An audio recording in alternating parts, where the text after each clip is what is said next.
실질적으로 지금 이제 신천지가 이제 약간 막 이렇게 기존교에서 그렇게 막 방어를 하니까 다른 방식으로 하나 봐요. 실질적으로 없는 유언비어가 아니라 자기 이제 교인 중에 한 명이 이제 있는데 이제 이 사람들이 갑자기 이제 전화를 한대요. 신천지 모르잖아요, 사람들은 이제.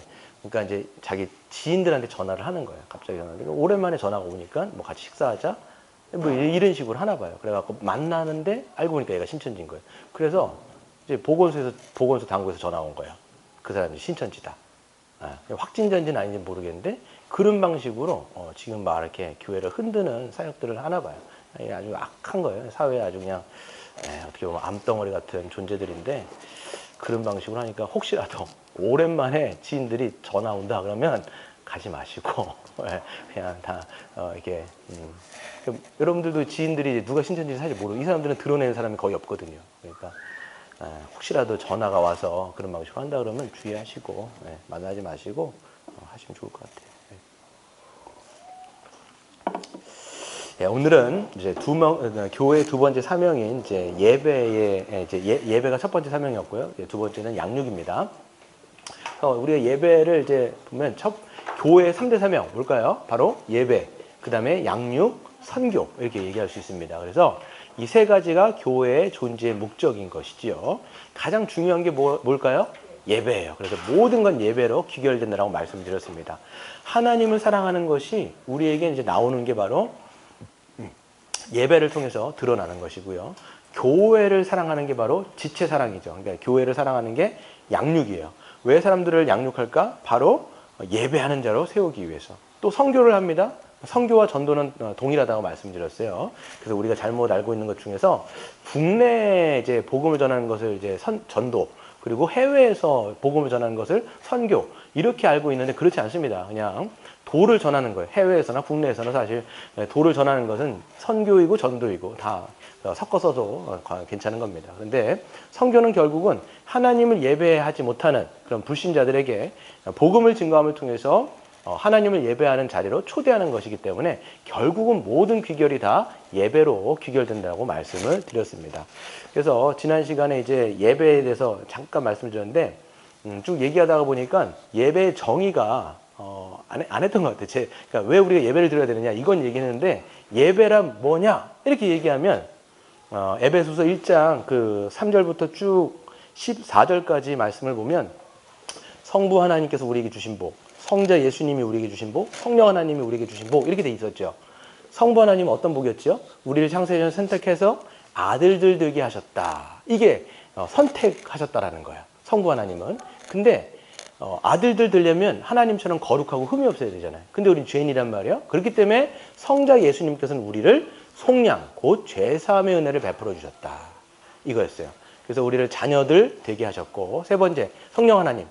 그리스도를 믿는 자는 다 하나님께서 성령으로 인쳐주셔서 너는 내 거야 라고 하는 은혜를 베풀어 주신 거예요. 그렇기 때문에 성부, 성자, 성령께서 주신 복을 한마디로 얘기하면 보면 하늘에 속한 신령한 복인데요. 그 복을 다른 말로 하면 구원인 거예요. 구원. 그러니까 예배는 뭐냐 이렇게 얘기하면 하나님의 구원을 믿는 자의 합당한 반응이 바로 예배라고 할 수 있어요. 그러니까 구원의 은혜를 알지 못하는 사람이 예배를 드릴 수 있을까요? 없을까요?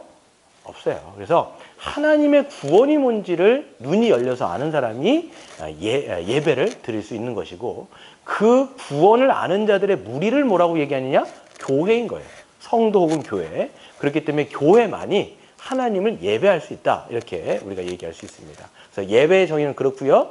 그럼 예배는 어떤 형식으로 되어지느냐? 두 가지. 지난 시간에 말씀 못 드렸는데 하나는 공적 예배가 있어요. 예배 형식 중에 하나는 공예배, 하나는 삶으로 드리는 예배가 있어요.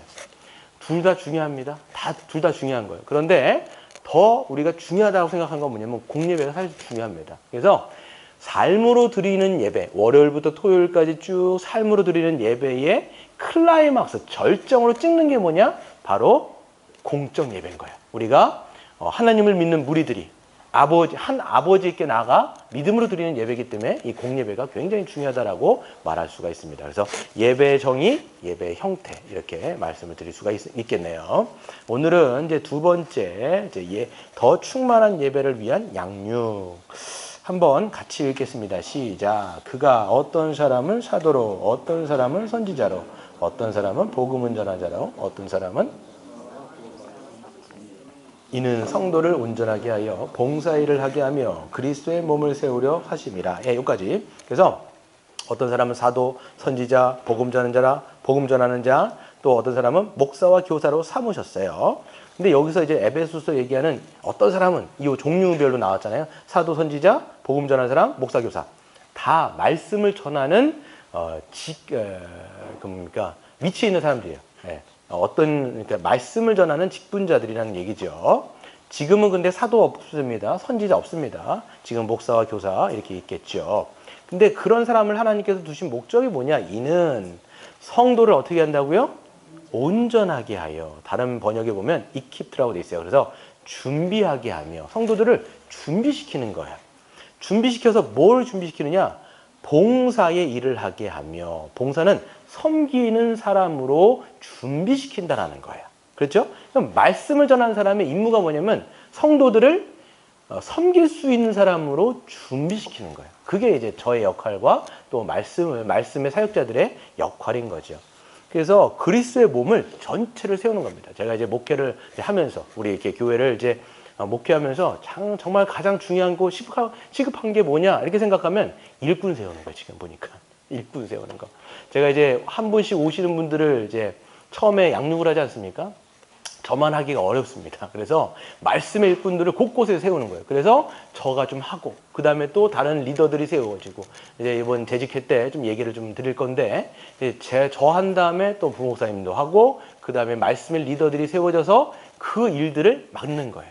그게 여러분, 온전케 된다는 거예요. 뭐 말씀을 전하는 것뿐만 아니라 다른 것도 있겠죠. 그러니까 다른 자기가 받은 은사로 섬길 수 있으면 그게 온전해지는 거예요. 그러니까 온전하다는 게 완전한 사람이 아니에요.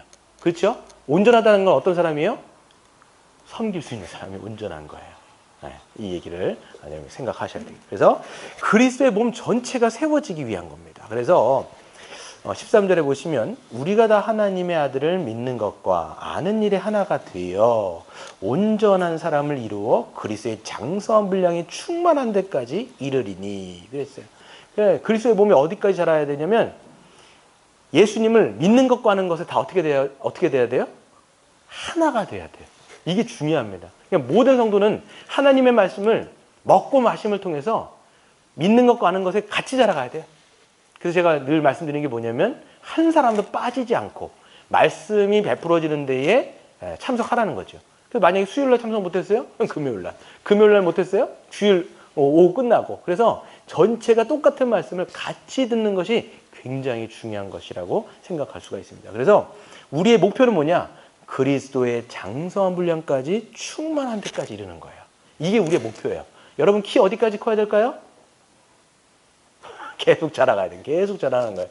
그러니까 여기서는 끝이 없어요. 우리가 죽을 때까지 그리스도를 닮아가기 위해서 애를 쓰는 겁니다. 그리고 거기에 중심은 이제 말씀이 있는 건데요. 그래서 밑에 보면 14절에 보세요. 장성한 자에 반대되는 사람이 어떤 사람일까요? 이제부터 우리가 뭐가 되지 않기 위해서? 어린아이예요. 온전한 자와 반대되는 건 어린아이예요. 그러니까 안 자라나면 어린아이인 거예요. 여러분 이게 그러니까 영적으로 신앙의 연륜이 쭉 대면될수록 자라가야 돼요. 근데 안 자라나요? 어린아이 되는 거예요. 어린아이의 특징이 뭐예요? 밑에 나와 있잖아요. 사람의 속임수와 간사한 유혹에 쉽게 빠져서 온갖 교훈의 풍조에 밀려 요동하지 않게 하려는 건데 어린아이는 간사한 속임수와 유혹에 빨리 빠져버려요. 그래서 이거에 막 떠밀려 다니는 거예요. 이 말 들으면 그런갑다. 저 말 들으면 저런갑다. 그래서 요즘에 지금 신천지가 이렇게 아주 난리를 치는 게 뭡니까?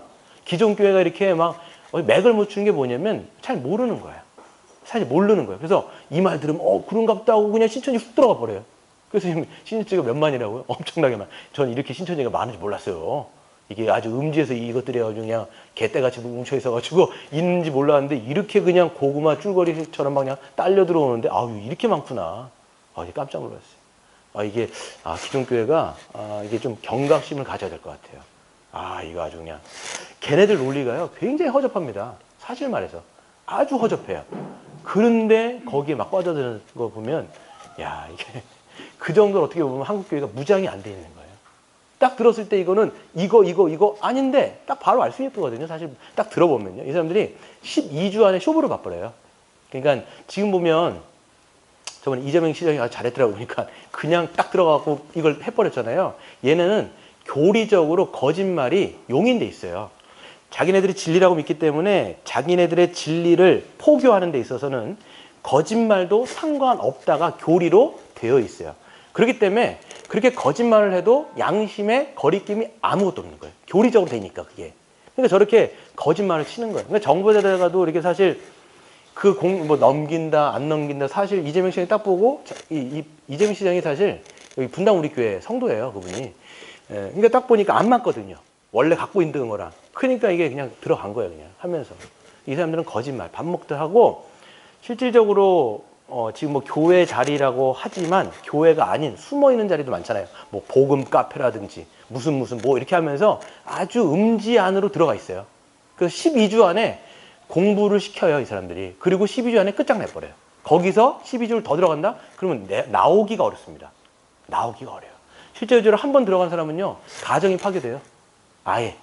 그래서 엄마, 아빠 없어요. 그리고 자녀도 없습니다.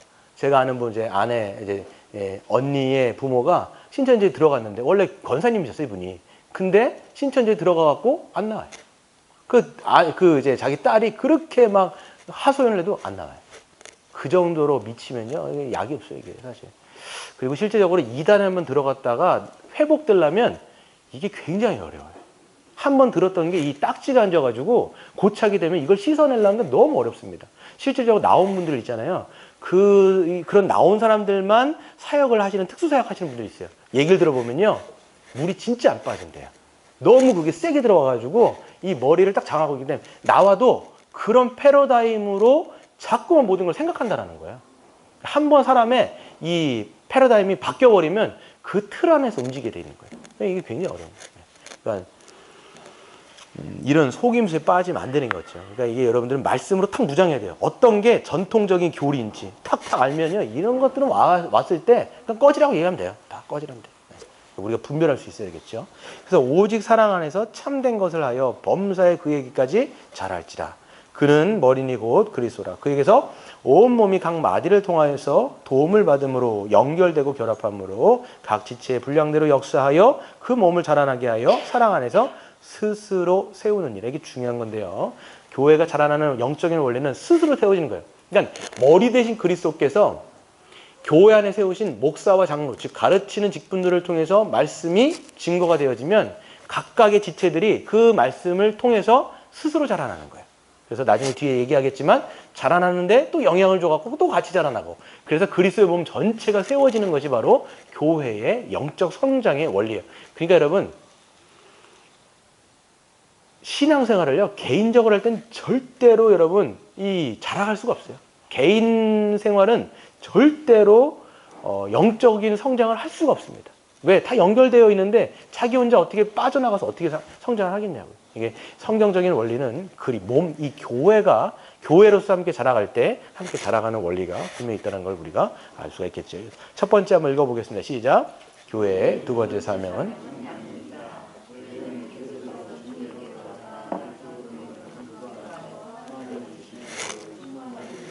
외적으로는 하나님 나라의 복음을 나타내야 한다. 그렇죠.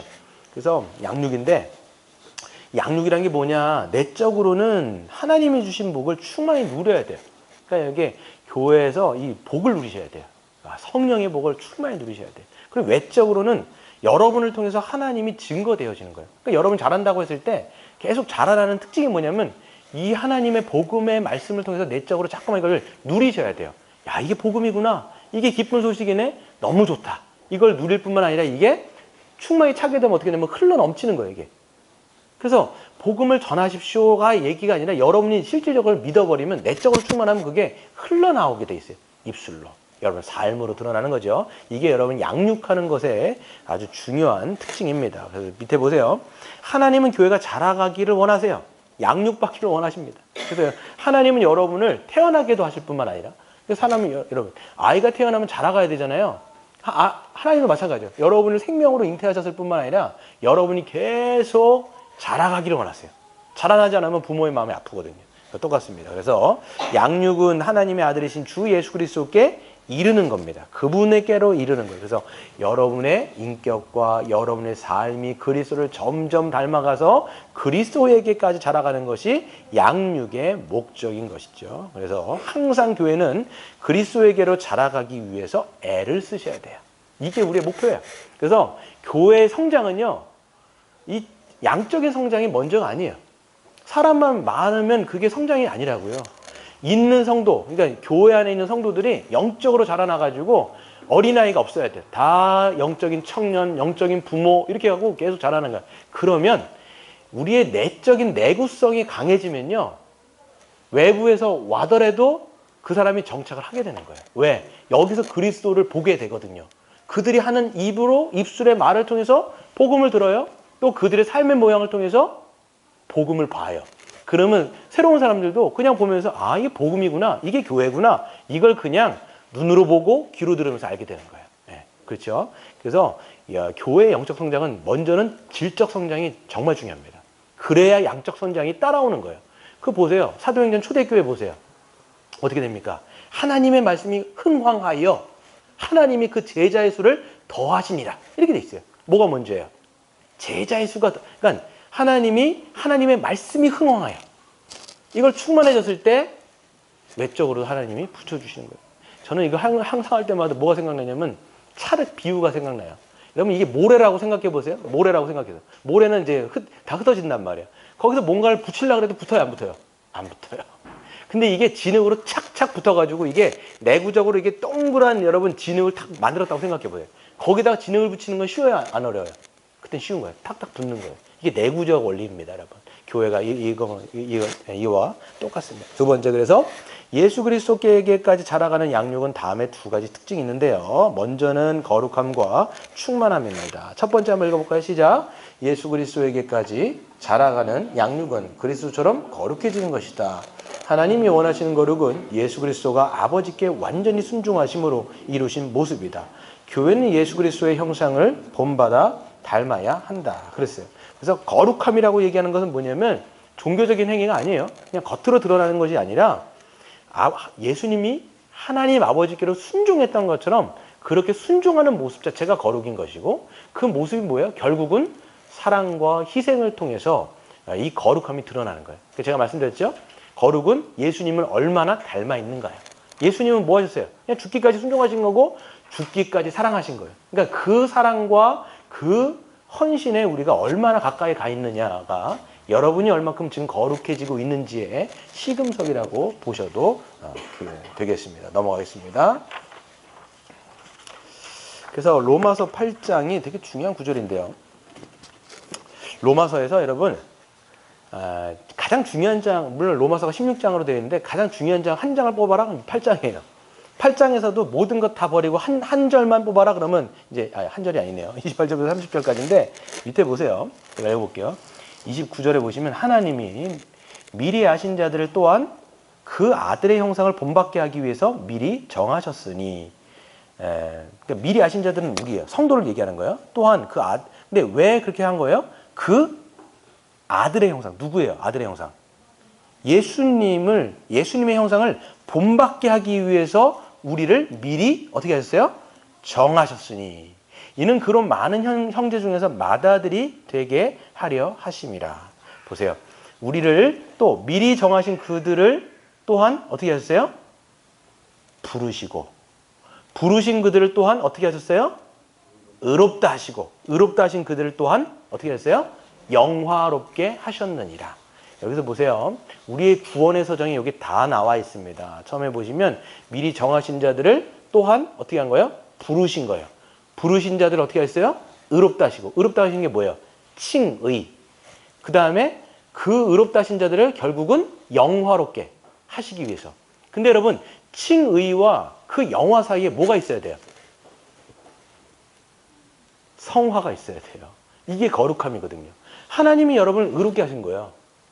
근데 그 이유는 뭐예요? 목적은 뭐예요? 여러분 결국은 영화롭게 하시기 위해, glorification 하게 하기 위해서. 근데 여러분이 중간에 과정들 있잖아요. 거룩해지는 과정을 뭐라고 얘기해요? 성화. 근데 여기 본문에 성화가 있어요, 없어요? 없어요. 왜 성화가 없을까요? 왜 성화가 없을까요? 의롭다함 받은 사람은 반드시 성화의 과정이 있기 때문에 그냥 생략해버린 거예요. 이 얘기를 하는 거예요. 하나님이 여러분을 미리 정하시고 부르셔서 의롭게 하신 이유는 결국 영원롭게 하실 것인데, 그 의롭다함을 받은 사람은 결국 뭐가 있어요? 성화의 과정이 있다 없다? 반드시 있다. 그러니까 여러분, 우리가 잘 생각하셔야 돼요. 우리 삶 속에 거룩한 과정이 없다? 그럼 뭘 의심해야 되냐면, 정말 의롭게 내가 됐는가? 이걸 의심해야 돼요. 칭의가 있으면 성화가 반드시 있어요. 이걸 예수님이 뭐라고 말씀하시느냐? 열매로 너희를 알 것이다. 이렇게 얘기하는 거예요. 그 얘기를 하는 거죠. 그래서 둘째, 예수 그리스도에게까지 자라가는 양육은 그리스도로 충만해지는 것인데, 하나님이 주시는 복은 그리스도로 충만해지는 것이다. 그랬어요. 거룩과 충만인데요. 이 교재를 보면서 조금 이게 조금 애매하게 제가 이 책이 좀 설명을 하고 있는 것 같아요. 그러니까 거룩해지는 것은 충만해지는 건데요. 잘 생각해 보세요. 이게 여러분 영적으로 자라간다고 생각하죠. 영적으로 자라가는 거예요. 근데 영적으로 자라가는 데는 뭐 거룩해진다, 충만해진다, 약간 피상적인 거예요. 이거를 네 가지의 이제 구분을 통해서 조금 더 설명을 할 필요가 있어요. 우리가 충만해지는 거에 지표가 있잖아요. 지금 얼마큼 내가 충만해지는지 내가 어떻게 합니까? 이걸 이제 네 가지의 관계를 통해서 좀 볼 텐데, 첫 번째는 하나님과의 관계. 예전에 한번 설교 때도 한번 말씀드릴게요. 말씀드린 적이 있어요. 첫 번째는 하나님과의 관계. 두 번째는 나와의 관계. 세 번째는 누구와의 관계? 교회 지체와의 관계. 네 번째는 세상과의 관계를 통해서 그 관계가 어떤지를 보면 내가 얼만큼 충만해져 가고 있는지를 지표로 그릴 수가 있습니다. 하나님과의 관계에서 이 충만함은 뭘로 나타나냐면, 하나님 앞에 순종과 예배를 통해서 나타날 수 있어요. 하나님과의 관계. 두 번째, 나와의 관계. 나와의 관계는 뭘까요?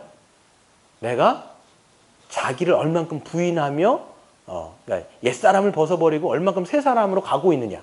이게 나와의 관계입니다. 나와의 관계. 그래서 여러분들이 옛사람을 얼만큼 이제 벗어버리면서 자꾸만 새 사람으로 가고 있는지가 여러분 스스로의 관계고요. 세 번째는 지체와의 관계가 있어요. 교회와의 관계인데요. 어떻게 볼 수 있냐면, 얼만큼 그리스도처럼 섬기고 사랑하고 용서하고 용납하는지, 이거를 통해서 형제 사랑을 통해서 지체와의 관계를 통해서 충만의 척도를 볼 수가 있고, 네 번째 세상과의 관계에서는 세상을 보냐면, 하나는 복음을 전하는 것과 그 다음에 여러분에게 맡겨주신 직업 소명이 있어요. 얼만큼 하나님께서 맡겨주신 그 자리에서 신실하게 성실하게 세상의 삶을 살아가고 있는지, 이거를 통해서 우리가 자기의 충만함을 우리 좀 그 척도를 그려볼 수가 있다는 것이죠. 그럼 원이 어떤 게 좋냐면, 하나님과 자기, 그 다음에 지체, 세상과의 관계니까 이 원이 좁으면 좁을수록 좋을까요? 넓으면 좋을까요? 점점 넓어지면 그게 여러분이 충만해지고 있다라는 그런 지표로 우리가 볼 수가 있을 것입니다. 그래서 그게 예수님을 얼마큼 닮아가 있느냐, 이걸 보겠죠. 도표를 점점 크게 하는 거예요. 세 번째 한번 읽어보겠습니다. 시작. 자라감의 궁극적인 목적은 예배다. 예수 그리스도에게로 자라가 더욱 거룩해지고 충만해질 때 교회는 더 온전하고 충만한 예배를 드릴 수 있다. 그래서 이게 중요한 건데요. 여러분이 왜 자라가야 되느냐? 그 궁극적인 목적은 결국은 어떻게 돼요? 예배로 귀결된다고 처음부터 말씀드렸습니다. 그래서 그리스도에게로 자라가 더욱 거룩해지고 충만해질 때 교회는 더 온전하고 충만한 예배를 드리세요. 그러니까 여러분 각 개인이 자라간다고 생각해 보세요. 말씀으로 계속 자라간다고 생각해 보세요. 그럼 뭐가 충만하게 되느냐? 예배가 충만해져요. 그러니까 주일 들어질 때 더 하나님을 알아가고 하나님 앞에 기쁨이 되어지는 자녀로 자라갈 때 가장 그 에너지가 모아지는 부분은 이제 예배에서 훨씬 더 깊어진 예배, 더 충만한 예배로 같이 드려질 수가 있는 것입니다. 그래서 하나님의 은혜, 예수 십자가의 복음을 알면 알수록 우리는 더 크고 더 깊게, 더 온전하고 더 충만하게 하나님께 예배를 드릴 수가 있습니다. 그래서 제가 양육하고 자라게 하는 목적은 뭐냐면, 결국은 모든 자들을 다 예배하는 자로 다 세우기 위해서 양육을 하는 거죠. 그래서 211페이지에 보시면 교회는 예배를 위해서 어떻게 합니까? 양육을 하는 거예요. 예배는 하나님이 가장 원하시는 것이며 교회가 가장 소망하는 거예요. 예배가 가장 중요하다고 말씀드렸습니다. 네 번째 한번 읽어볼까요? 시작.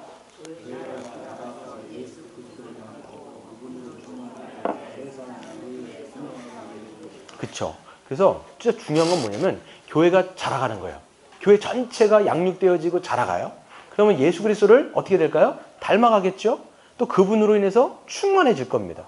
그러면 양육이 잘 된 이제 교회, 충만한 교회를 보면 세상도 그 교회를 보면서, 교회 공동체를 보면서 어떻게 해요? 희망을 얻게 되는 거예요. 저런 공동체가 있구나. 그러니까 예수님이 말씀하신 게 뭐라고 말씀하셨냐면 내가 너희에게 새 계명을 주노니 서로 사랑하라. 내가 너희를 사랑한 것처럼 너희도 서로 사랑하라. 이로써 세상이 너희를 내 제자인 줄로 알 것이다. 이거예요. 그러니까 우리가 다 충만해져요. 예수로 충만해졌다고 생각해 보세요. 다 작은 예수라고 생각해 보세요. 그러면 하는 말이라든지 하는 행동이라든지 예수를 닮았을 거 아니에요. 그러면 세상을 봤을 때 이 교회를 보면서 누구를 보게 돼요? 예수를 보게 되는 거예요. 근데 반대대로 안 자라요? 태어났는데 이게 뭡니까? 이게 안 자라요. 그러면 어설픈 거예요. 양육이 안 되니까. 그러니까 이제 세상 사람들이 뭐라고 얘기하냐면 예수는 내가 좋은데 성경 말씀은 좋은데 교회 다니는 사람들은 싫다. 이렇게 얘기를 하는 거예요. 여러분 이제 힌두교 사람인 누구죠? 그 사람? 네, 간디가 얘기를 하는데 간디가 이제 산상수훈을 보면서 아주 예수님의 가르침에 굉장히 호의적입니다. 너무 좋다 이게. 야 이렇게 얘기한 건 이게 정말 있을 수 없는 가르침인데 어떻게 이렇게 얘기할 수 있는가? 라고 하면서 예수님과 예수님의 가르침을 굉장히 좋아합니다. 그러면서 하는 얘기가 뭐냐면 그런데 예수 믿는 사람들이 싫다 이렇게 얘기해요. 뭐 어떻다는 얘기예요? 그 삶대로 그 가르침대로 살지 않는다는 얘기예요. 네. 그러니까 여러분 우리가 산상순이 얘기하는 대로 살면요 세상 사람들은 천국이 따로 없다라고 얘기할 겁니다. 그래서 우리가 이제 복음을 이야기한다라고 얘기했을 때 복음을 이제 들려주는 방식도 있겠지만 이런 방식이 있을 거예요. 우리 교회로 와보세요라고 얘기할 수 있어요. 우리 교회로 와보세요. 그럼 이 사람들은 와서 그것을 복음을 볼 뿐만 아니라 듣고 보는 거예요. 서로 사랑하는 모습을 통해서 야 이게 교회 공동체고 이게 예수 공동체구나 이걸 알면서 소망을 갖게 되는 것이죠. 네. 이제 교회가 건강하다고 한 증거는 뭐냐면 이렇게 얘기할 수 있어야 돼요. 여러분도 우리 교회 한번 와봐 이렇게. 근데 이제 뭐 이렇게 보면 이제 목사님들이 이제 전도 대회 하니까 그 지체 한 명씩 데리고 오라고 막 얘기하잖아요. 막 여기서 뭐 하라고 그러죠? 결신자 막 쓰라고 그러고 태신자 막 쓰라고 그래요. 그럼 뭐 이제 자기 교회 공동체가 건강하면 쓰고 싶죠. 왜냐면 한 명이라도 데리고 와갖고 한번 교회 안에서 보여주고 싶은. 근데 건강하지 않은 데는 어때요? 데리고 오기가 힘든 거예요. 데리고 와갖고 나만 이렇게 고생해야 되는데 얘까지 내가 고생시키면 뭐 할까? 차라리 너는 내가 혼자 고생할 테니까 너는 그냥 있어라. 이렇게 얘기하면서 그 사람을 위해서 그냥 안 데리고 오죠. 이제 건강한 공동체가 아닌 거예요. 그러니까 건강한 공동체일수록 자기 교회 공동체에 대해서 뭐가 있냐면 프라이드가 있어요. 여러분 신천지가요 자기 교회에 대해서 프라이드가 굉장히 있습니다, 여러분. 예? 예? 프라이드가요? 네.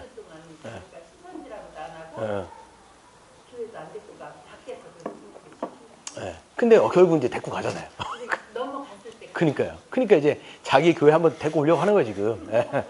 그러니까 우리도 이제 정말 건강한 공동체면 신천지가요. 예. 상 차려놓고 절하나요? 상 차려놓고 절하지는 않을 것 같은데요. 왜냐면 이만희가 교주인데 거기다가 절을 할까요? 아니 나는 네. 우리 집 앞에 사는 그 친구가 네. 한번 신천지인 줄 모르고 친구가 하도 오라고 하니까 예. 한번 따라갔는데 왕십리인가 어디를 따라갔는데 예. 상 차려놓고 절을 하면서 자기들 절을 하라. 그게 도를 아시면 될 것 같은데요. 예. 제가 보니까 증산도 같은데 증산도는 제사를 하더라고요. 보니까 신천지라서 그래서 그래요? 신천지는 제가 알기로 제가 정확히 한 건 아닌데 증산도는 제사를 시켜요. 증산도는. 예.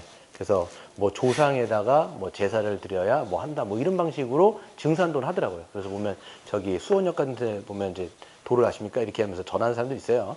그 사람들은 가고 결국은 돈을 내고 그러니까 돈을 받고 어느 제사를 마련해 갖고 제사를 드리게 해요. 예. 나쁜 놈들이죠. 또 속는 것도 그렇고요. 예. 그래서 대한 공동체다. 그래서 유토피아를 사실 보여주는 게 교회 공동체고 실질적으로 이것을 우리가 양육이 잘 되어졌을 때 이걸 우리가 얘기할 수 있습니다. 큰 두 번째를 한번 읽겠습니다. 시작. 양육 곧 우리 주 예수 그리스도에게로 자라가면 오직 진리 곧 하나님의 말씀으로 가능하다. 여기서 중요한 건 뭐냐면 이제는 그럼 어떻게 자라가야 되느냐, 그 자라가는 방식이 뭐냐라고 했을 때는 성경에서는 딱 하나, 오직 말씀이라고 얘기해요. 오직 진리의 말씀을 먹고 마심을 통해서 그 말씀이 우리로 하여금 계속 하나님께로 자라가게 만드는 그 성령께서 쓰시는 방식이 바로 말씀인 거죠. 그래서 첫 번째 보시면 예수 그리스도에게로 자라가는 양육은 바로 성경 말씀, 곧 예수 십자가의 복음으로 가능하다. 말씀은 생명의 양식이다. 말씀을 드렸어요. 그래서 말씀 하는데 성경대로 전하고 성경대로 해야 되는 거예요. 사실 여러분 이 성경대로 안 하는 데가 사실 어디 있겠어요. 다 성경대로 한다고 얘기하죠. 근데 여러분 신천지도 그렇고요. 또 뭐 하나님의 교회도 그렇고요. 안상홍네도 그렇고, 안상홍이 하나님의 교회죠. 아무튼 그런 이단들도요. 통일교까지도요. 다 성경책을 가지고 해요. 근데 이 사람들이 성경책으로 한다고 했을 때 말씀대로 하는 건 아니지요. 그럼 뭐가 중요하다고 말씀드렸어요? 해석이 중요한 거예요. 해석이. 어떤 관점으로 성경을 볼 것인지에 따라서 굉장히 이게 성경대로 전한다고 얘기하지만 기존교도 마찬가지예요. 율법주의적으로도 전할 수 있고요. 신비주의적으로 전할 수도 있고요. 그 다음에 기복주의적으로도 전할 수 있어요. 같은 말씀을 가지고도요. 그런 방식으로 다 전할 수 있는 거예요. 예. 그럼 그거는 말씀으로 전하는 게 아니라는 거예요. 오직 십자가의 복음을 통해서 성경에서 이야기한 바대로, 계시한 바대로. 그래서 제가 여러분에게 계속 해드리는 게 뭐냐면 성경 전체를 어떻게 볼 것인지에 대한 그림을 그려드리는 거예요. 그래서 성경의 가장 큰 주제는 뭘까요? 성경의 가장 큰 주제. 예수 십자가죠. 근데 더 중요하다고 얘기하는 건 그렇지만 가장 포괄적인 주제는 뭐냐면 하나님 나라예요. 하나님 나라예요. 이 주제를요. 여러분 예수님이 하신 가르침의 핵심은 뭐냐면 결국 하나님 나라예요. 왜냐면 예수님이 공생애를 시작하시면서 가장 먼저 하신 말씀이 뭐냐면 때가 찼고 하나님의 나라가 가까이 왔으니 너희는 회개하고 복음을 믿어라. 이렇게 얘기하면서 하나님 나라를 예수님도 강력하게 전파했습니다. 창세기부터 요한계시록 전체가 다 뭔 얘기예요? 하나님 나라예요. 에덴 동산. 그 다음에 새 하늘과 새 땅, 신천, 신지를 얘기하는 거예요. 이 말이 지금 아주 안 좋아졌는데 하여튼 이 말이 굉장히 좋은 단어예요, 원래. 예. 근데 이게 이제 하나님 나라가 전체 이제 창세기부터 요한계시록까지인데 인간의 죄가 중간에 들어왔기 때문에 중간에 이제 들어온 게 뭐예요? 그래서 예수님의 십자가의 복음이 거기에 들어가 있는 거예요. 이 죄인을 하나님 나라에 들어가게 해야 되는데 그 죄인을 용서하고 씻기시고 의롭게 하시는 모든 방식이 뭐예요? 십자가라는 거예요. 그래서 이렇게 생각하시면 돼요. 하나님 나라라고 하는 큰 틀이 있는데 중간에 촥 나 있는 게 뭐냐? 바로 예수님의 십자가의 복음이라는 거예요. 이거를 통해서 성경을 보지 않으면 다 이상해지는 거예요. 네, 넘어가도록 하겠습니다. 그래서 그렇죠? 아니건데요. 그래서 두 번째는 주님은 복사를 교회에 교사를 세우셔서 복음과 진리를 가르치게 하심으로 교회를 그리스도의 충만에 이르게 하셨다. 이렇게 얘기하고 있죠. 그래서 중요한 사람이 있습니다. 목사와 장로가 굉장히 중요한 직분을 맡은 겁니다. 목사, 장로, 그리고 교사. 그래서 말씀을 증거하는 그런 역할을 맡은 사람들이 굉장히 중요하겠죠. 그래서 예수 그리스도께서 머리가 되시는데 대리적으로 예수님께서 성경과 성령을 통해서 역사하시는데 그거를 중간에 하게 하신 직분이 뭐냐? 목사 장로예요. 그래서 말씀을 목사 장로를 통해서 증거하고 뿐만 아니라 교회에는 말씀의 리더들이 좀 많아야 돼요. 그래서 목사 장로를 필두로 해서 말씀의 리더들이 세워지고 그들을 통해서 말씀이 머리부터 발끝까지 전해졌을 때 교회는 같이 동반 성장을 할 수가 있는 겁니다. 세 번째는 한번 같이 읽겠습니다. 시작. 교회에서 가장 중요한 것은 최대한으로 말씀으로 충만하도록 하는 것이며 그 말씀 사역이 중단되거나 부족하지 않도록 하는 것이다. 교회 역사 초기부터 사도들은 말씀 사역을 교회의 중심에 두었다는 걸 우리가 알 수가 있겠죠. 그래서 최대한 말씀 사역에 충만하도록 하는 건데요. 그 원리가 이렇습니다. 두 번째 보시면 하나님의 말씀을 전할 때는 어떻게 돼야 돼요? 모든 말씀을 다 그리고 항상의 원리를 적용해야 되는 거예요. 모든 말씀이라고 하는 것은 뭐냐면 성경에 있는 내용 전체를 다 얘기하는 거예요. 모든 말씀. 양적으로 많아야 돼요. 양적으로. 그리고 항상 이건 뭐예요? 충분히 들어야 돼요. 그러니까 이 시간으로도 이게 충분해야 됩니다. 그러니까 우리 교회 같은 경우는 지금 어떻게 합니까? 충분한가요? 모든 말씀을 들어야 돼요. 그러니까 보시면 이게 목사 역할이 저는 큰 것 같아요. 그래서 보면 제가 일부러 지금 한 장씩 하는 거예요. 지금 뭐 출애굽기 10계명이기 때문에 한 조항씩 하는 건데 웬만하면 한 장 한 장 빨리 끝내는 거예요. 한 장 한 장을 끝내가지고 창세기부터 요한계시록 전체를 한번 빨리 그려내는 게, 그래서 이게 몇 년 걸릴지 제가 모르겠지만 그래도 빨리빨리 하려는 거예요 지금. 그래서 저는 강해 설교를 해야 된다고 생각해요. 이게 보면 여기 조금 저기 조금 이렇게 해서 보면요 성경을 다 할 수가 없어요. 맨날 뭐 요나서만 맨날 해. 또 그리고 보면요 이게 청년부 같은데 보면요 이 부목사들이 바뀌잖아요. 그러면 왔던 목회자는 요나서를 하는 거예요. 그럼 조금 이따 갈려요. 다른 사람이 와요. 또 요나서를 또 해요. 쉽거든요. 그럼 이 사람은 평생 요나서랑 몇 장밖에 못 읽고 끝나는 거예요. 그게 아니라 교회 전체가 창세기부터 한 장 한 장 하면서 전체가 무슨 얘기인지를 다 들어야 돼. 다. 이게 제 목표입니다. 예, 목회의 목표고요. 근데 충분히 들어야 돼요. 시간으로도 이 시간들을 많이 우리가 이제 해야 되는데 충분한지는 모르겠어요. 저도. 예, 근데 이게 사도 바울이 뭐라고 얘기했냐면 이렇게 얘기합니다. 20절에 보세요. 검은색으로 쳐 있죠. 유익한 것은 무엇이든지 공중 앞에서나 각 집에서나 거리낌 없이 여러분에게 전하여 가르치고, 이렇게 돼 있어요. 유익한 것은 무엇이든지, 공중이라고 하면요 이거는요 설교를 얘기하는 거예요. 사도 바울이 공중 앞에서 설교를 했다는 것도 얘기하고요. 근데 또 각 집에서 거리낌 없이 전했다는 거예요. 각 집은 뭐냐면 1대1 맨투맨으로 했단 말이에요. 이게 중요해요. 그러니까 목사는요 설교만 해서는 안 돼요. 1대1로 만나서도 이것도 계속 얘기를 하는 거예요. 계속. 그래가지고 이 목사와 장로의 신방이 따로 있는 거 여러분 말씀드렸죠. 그래서 이 사람이 실질적으로 교회를 정확하게 믿고 있는지, 그렇게 살고 있는지를 점검할 필요가 굉장히 중요합니다. 그래서 공중 앞에서 각 집에서. 근데 거리낌 없이 했다는 거예요. 그러면 성경 내용 중에서 거리끼는 게 있다 없다? 거리끼는 것이 내용이 있다라는 거예요. 성경은요 거리끼는 내용이 있어요, 여러분. 죄에 대해서도 얘기하죠. 회개에 대해서도 얘기하죠. 계속 죄다 그런 얘기거든요. 그러니까 우리가 기쁜 얘기만 들을 수는 없어요. 그러니까 또 제가 강해 설교를 하는 거예요. 순서대로 쭉 하다 보면요 걸을 수가 없어요.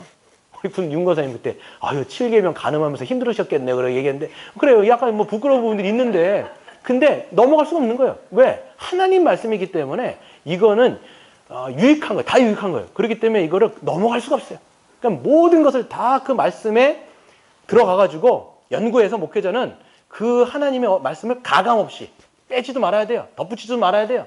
다 전해야 돼요. 하나님 말씀하라고 하셨으니까 그게 중요한 겁니다. 그래서 같이 다 들어야 됩니다. 그래서 거리끼지 않고 하나님의 뜻을 다 여러분에게 전했다. 이렇게 얘기하면서 31절. 그러므로 213페이지예요. 그러므로 여러분이 읽게요. 내가 3년이나 밤낮 쉬지 않고 눈물로 각 사람을 훈계하던 것을 기억하라. 얘기하면서 지금 이 얘기는 뭐냐면 지금 사도 바울이 에베소에 있는 각 장로들을 다 부른 거예요. 왜? 자기는 지금 예루살렘으로 들어갈 건데 예루살렘에 들어가면 자기는 잡힐 것을 뻔히 알아요. 그러면서 고별 설교로 에베소에 있는 장로들을 싹 다 모아가지고 설교하고 있는 고별 설교예요. 그러면서 얘기한 게 뭐냐면 이렇게 얘기합니다. 32절이 중요한 건데요. 지금 내가 여러분을 주와 그 은혜의 말씀에 부탁하노니 그 말씀이 여러분을 능히 든든히 세우기를 원합니다. 이렇게 얘기하죠. 사도 바울이 지금 이제 자기는 떠납니다. 예루살렘에 갈 거예요. 잡힐 거예요. 그리고 에베소의 그 장로들을 얘기하고 건면하고 자기는 간단 말이에요. 근데 얘기하면서 뭐라고 얘기냐면 에베소에 있는 모든 교회를 누구에게 맡긴다라는 거예요. 예수님과 그분의 은혜의 말씀에게 맡긴다고 얘기해요. 왜 이런 얘기를 할 수 있을까요? 어떻게 이렇게 이런 얘기를 할 수 있어요? 그들에게 충분히 뭐 했다는 거예요? 3년 동안 말씀을 가르쳤다라는 거예요. 그 말씀으로 당신들을 가르쳤지 않습니까? 그렇기 때문에 내가 떠난다 할지라도 그 말씀이 여러분을 능히 든든히 보호해 줄 거예요. 이렇게 얘기하는 거예요. 이게 놀랍지 않습니까? 목회자는 이렇게 얘기를 좀 할 수 있어야 될 것 같아요. 자기 신앙 양심상. 나는 충분히 당신들한테 가르쳤습니다. 근데 이제는 그 말씀을 여러분이 먹고 자라나지 않습니까? 그럼 당신들이 그 말씀을 통해서 분별하고 믿음을 취하고 또 전하고 그러면서 스스로 이제는 할 수 있지 않겠습니까? 말씀이 그 역할을 한다라는 거예요. 그러니까 목회자와 장로, 특별히 말씀의 리더들은 뭘 해야 되냐?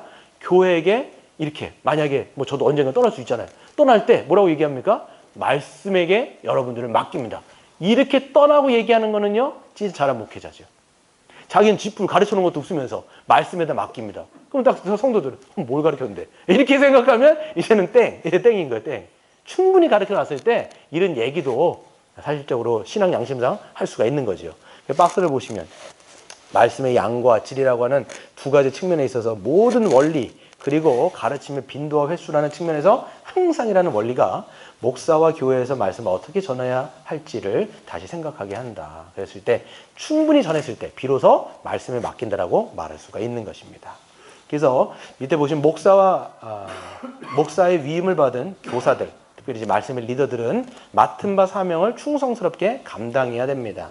그래서 제가 좀 해야 될 것은 이제는 일꾼들을 많이 세워야 되겠다. 이 얘기를 좀 제가 생각을 했어요. 리더들하고 얘기도 하면서 일꾼도 좀 세워야 되겠다.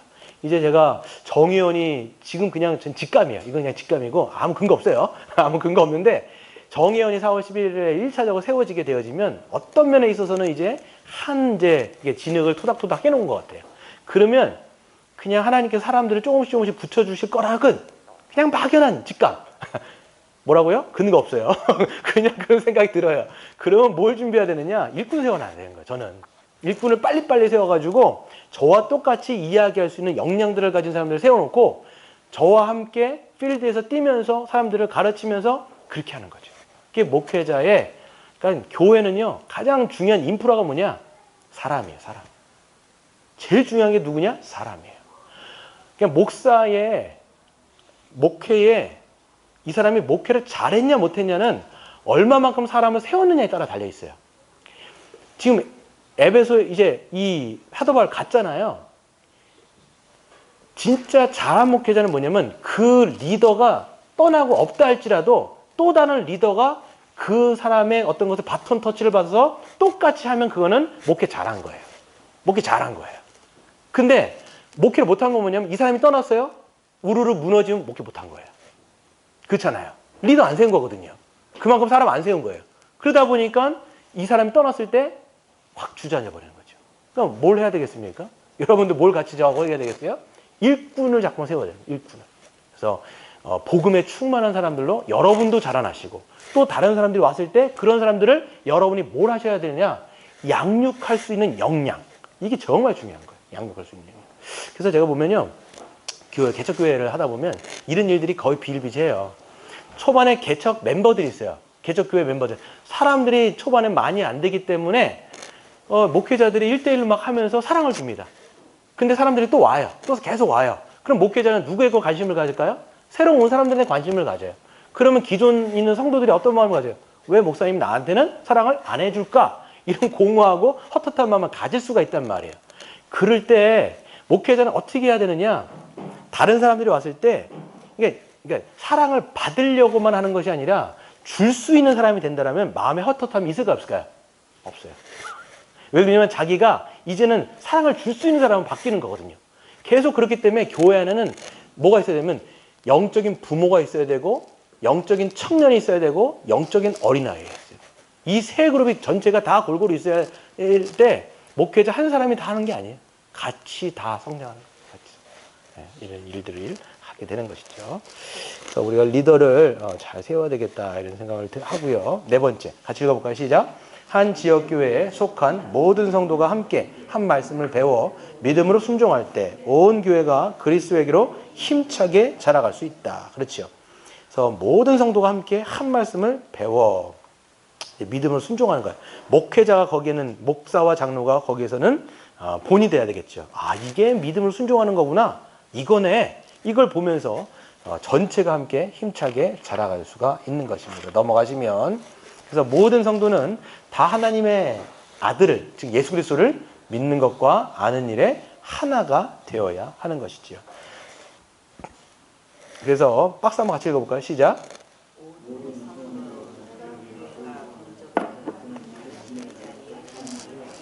그렇죠. 그래서 모든 성도, 회원이라고 이제 여러분이 서약하신 분들은 교회가 공적으로 베푸는 가르침에 꼭 참석하는 것이 중요합니다. 그렇지 않을 경우 성도들은 하나님의 말씀에 대한 지식과 믿음에서 뭐가 생겨요? 차이가 생기는 거예요. 네. 그래서 한마음 한뜻이 되기가 어렵습니다. 모든 분열의 근원이 뭐냐면 지식과 믿음의 분열이에요. 제가 이건 누누이 말씀드렸어요. 어떤 사람은 말씀을 듣고 자라가요. 근데 어떤 사람은 못 들어요. 안 들어요. 그러니까 지금 제가 제도적으로 좀 만들어 놓은 건데, 그래서 누군 자꾸만 들으면서 자라가는데 누군 못 들으니까 못 자라나요. 그러면 몸이 하나는 자라는데 못 자라면 어떻게 된다고요? 기형인 거예요. 그러니까 어떤 사람들은 못 쫓아가는 거예요. 그러다 보면 지식의 균열은 결국 믿음의 균열을 낳게 되고 공동체가 균열되어지는 원인이 되게 됩니다. 그래서 교회 전체가 함께 한 말씀으로 자라가지 않으면 교회에서 열심히 하는 사람에 대한 특별한 양육은 배우는 자와 그렇지 않은 자의 차이를 더욱 심화시킬 수 있어요. 이게 무슨 얘기냐면 기존 교회에서는 어떤 방식으로 자꾸 하냐면 성도들 전체가 따라오지 않잖아요. 그러니까 어떤 방식으로 취하냐, 따라오는 몇 사람만 데리고 뭘 하냐면 제자 양육을 해버려요. 그러면 나머지 사람들은 배워요, 못 배워요? 못 배우죠. 그러면 이 사람들만 목사의 어떤 제자로 되어지고 나머지는 무리가 돼버리는 거예요. 그러면 교회는 결국은 이것 때문에 분열돼요. 그렇잖아요. 그러니까 어떻게 되냐면 자꾸만 목회자는 이 교회 전체 구조를 어떻게 만들어야 되냐면 영적인 그러니까 뭔가 이게 흘러갈 수 있는 구조로 계속 바꿔주는 거예요. 계속 바꿔주면서 모두가 말씀을 들을 수 있는 이런 구조로 계속 바꾸어주는 것이 중요하다. 이렇게 생각을 할 수 있습니다. 다섯 번째 한번 같이 읽겠습니다. 시작. 성도가 하나님의 말씀으로 잘 양육될 때 성도의 교제가 깊어지므로 각 성도는 더 잘 섬길 수 있게 되며 풍성해진 섬김으로 인해 교회는 더욱 말씀으로 충만하여 자라갈 수 있다. 그렇죠. 그래서 양육되면 성도가 중요한 게 뭐냐면 그 결과가 성도의 교제가 깊어져요. 성도의 교제가. 서로 충만해서 서로를 사랑할 수 있게 되어지고 그 다음에 은사로 쓸 수 있게 되어지고. 여러분 자라난다는 건 어떤 사람이라고요? 온전한 자. 온전한 사람은 어떤 사람이라고요? 누군가를 섬길 수 있는 자. 그럼 당연히 서로가 다 성숙한 사람이면요 다 자신을 내어주어서 섬기려고 하겠잖아요. 그러면 이제 성도 간의 교제는 더욱더 깊어지게 되는 것이죠. 그래서 말씀으로 더 충만하게 자라갈 수가 있는 겁니다. 그래서 양육의 목표는 섬김의 일을 하는 온전한 사람이 되는 겁니다. 그리고 섬김은 말씀으로 잘 양육받도록 돕는 사역이에요. 그래서 이 섬긴다라는 게 말씀을 잘 가르치고 하는 사역이에요. 그래서 그리스도의 몸, 곧 교회가 더욱 든든히 세워져 가게 되는 겁니다. 우리 박스 한번 읽어보도록 하겠습니다. 시작. 하나님의 말씀으로 양육을 받으면 성도는 우리 주 예수 그리스도처럼 낮은 자리에서 다른 사람을 섬기는 자로 점점 더 변화되고 성숙해져 간다. 그렇죠? 점점 제 그리스도를 닮아가기 때문에 성숙해진 공동체가 되는 겁니다. 그래서 성도의 섬김은 어떤 섬김이냐? 하나님의 말씀 안에 풍성히 거하고, 그러니까 자기가 먼저 거하고 그리스도에게로 자라가도록 돕는 섬김이에요. 다른 사람이 그렇게 가도록 섬기는 겁니다. 즉 섬김은 자라게 한다. 섬김은 양육을 목표로 하는 거고요. 특별히 주님은 우리가 잘 섬길 수 있도록 뭘 주셨어요? 은사를 주셨어요. 그래서 말씀과 섬김으로 인한 양육은 은사적 섬김을 통해서 더욱 풍성해지는 것이죠. 그래서 은사 파트에서 말씀을 드렸습니다. 가르치는 은사, 위로하는 은사, 믿음의 은사, 구제하는 은사 등등등으로 서로가 각자 이제 말씀을 듣게 되어지면 거기서 자기가 온전해지는 거예요. 그러다 보면 온전해지면 어떻게 된다고요? 내가 이런 은사가 있구나. 내가 이런 은사로 내가 다른 사람 섬기면 되겠다. 믿음의 은사가 있는 사람은 믿음의 은사로, 위로하는 은사가 있으면 위로하는 은사로, 또 말씀을 가르치는 은사가 있는 사람은 또 가르치는 은사로, 그러면서 자기의 역량을 10분을 발휘를 하는 거예요. 그러면 교회 전체가 어떻게 될까요? 동반으로 함께 막 성장하는 거예요. 자기도 성장하지만 교회가 성장해요. 그래서 여러분 은사를 써야 된다, 안 써야 된다? 그래서 쓰라는 거예요. 근데 은사를 쓰려면 어떻게 돼요? 온전해져야 돼요. 자라가야 된단 말이에요. 자라가야 돼요. 그러니까 은사는 있는데 뭡니까? 자라나지 않으면 은사가 뭔지도 잘 모르고 은사를 쓴다 할지라도 좀 뭡니까? 이게 실수할 수 있는 경향이 있겠죠. 그래서 여러분 이렇게 되는 겁니다. 우리 마지막 한번 읽고 마치겠습니다. 시작. 은사로 서로 섬기는 것을 성도의 교제라고 한다. 교회로서 함께 행하는 모든 것이 즉 한 몸, 한 가족으로 살아가는 것도 은사로 섬기는 것도 직분으로 섬기는 것도 구제하며 어려운 일을 돕는 것도 사소한 안부 인사도 결국 성도의 교제라고 할 수 있다. 하나님은 그리스도 안에서 우리 모두를 한 몸, 한 가족으로 새롭게 창조하시고 우리가 서로 교제함으로써 말씀과 은사의 유익을 얻어 그리스도의 충만함에 이르도록 하셨다. 그렇지요. 아멘. 그래서 여러분 성도의 교제는요 서로 밥만 먹고 이렇게 하는 게 아니라 성도의 교제는 뭐냐면 말씀으로 같이 자라나서 서로의 은사를 가지고 그 은사를 쓰면서 성도 간의 교제가 깊어지는 거예요. 그 깊어지면 깊어질수록 어떻게 된다고요? 교회가 전체가 충만함으로 자라나서 교회가 건강해지고 뿐만 아니라 여러분이 교회로 살아가는 복을 여러분 스스로가 이제 누리게 되는 거예요. 그런 교회가 되었으면 좋겠습니다. 아멘.